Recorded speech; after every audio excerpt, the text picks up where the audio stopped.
सुनो माताओं, विशेष रूप से आप लोगों के लिए, केवल बच्चों को पैदा करने से, जन्म देने से माता पिता नहीं बन जाते। जब तक बच्चों को अच्छे संस्कार नहीं दोगे तो जिंदगी भर तुम्हें रोना ही पड़ेगा। बच्चों को संपत्ति दो या ना दो, डजंट मैटर, लेकिन बच्चों को संस्कार जरूर दो। आजकल मैं देखती हूँ छोटे छोटे बच्चे रो रहे हैं, मोबाइल पकड़ा दिया, कार्टून लगा दिया, तितली उड़े, पंखा चले, बाबू सोए, पता नहीं क्या क्या। आप बच्चों को कार्टून दिखाते हैं, आप बच्चों को क्या बनाना चाहते हैं? कार्टून दिखा के बच्चा क्या बनेगा? देशभक्त तो नहीं बनेगा, प्रभु का भक्त तो नहीं बनेगा। कार्टून देखकर क्या बनेगा? अब हम बोलना नहीं चाहते, आप खुद समझ जाइए। पहले घरों में दादियां होती थी, नानियां होती थी, तो बच्चों को लोरियां सुनाती थी। बड़े बड़े वीर योद्धाओं की कहानियां सुनाती थी, महाराणा प्रताप की, शिवाजी राणा जी की, रानी लक्ष्मीबाई जी की। एक से एक वीर योद्धा हुए हैं उनकी। आजकल अधिकांश जब मैं जनसंपर्क करती हूँ, लोगों से मिलती हूँ, एक ही सबसे ज्यादा दुख रहता है माताओं को, अपनी संतान। कहीं ना कहीं पुत्र ऐसा, पुत्र ऐसा, पुत्र मारता है, संपत्ति के लिए लड़ता है, ये वो। क्यों? आपकी संतान आपकी बात नहीं मान रही, क्यों? आप अपने बच्चों को डांट नहीं पा रहे, क्यों? आप अपनी संतानों पे अधिकार नहीं जमा पा रहे, क्यों?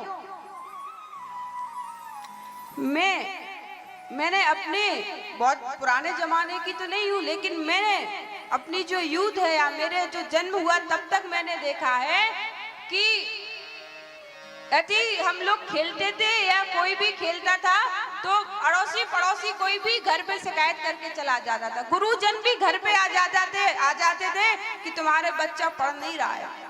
हाँ? आजकल माता पिता ही अपने बच्चों को आंख दिखाए ना तो बच्चे उनसे ज्यादा बड़ी आंख निकालते हैं।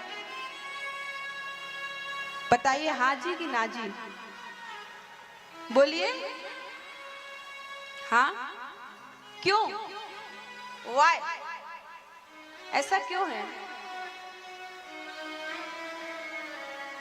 क्योंकि आप लोगों ने संपत्ति को ही सब कुछ माना। पति कमा रहा है, पत्नी कमा रही है, बच्चे घर में पड़े हैं, या तो कोई दाई माँ संभाल रही है या कोई नौकरानी लगाती वह बच्चे को पाल रही है।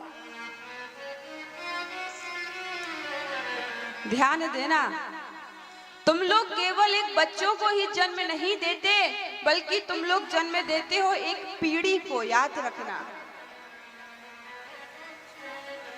पहले माता निर्माता हुआ करती थी। क्या हुआ करती थी? बोलिए। निर्माता। आहा, मदालसा मैया की याद आ गई।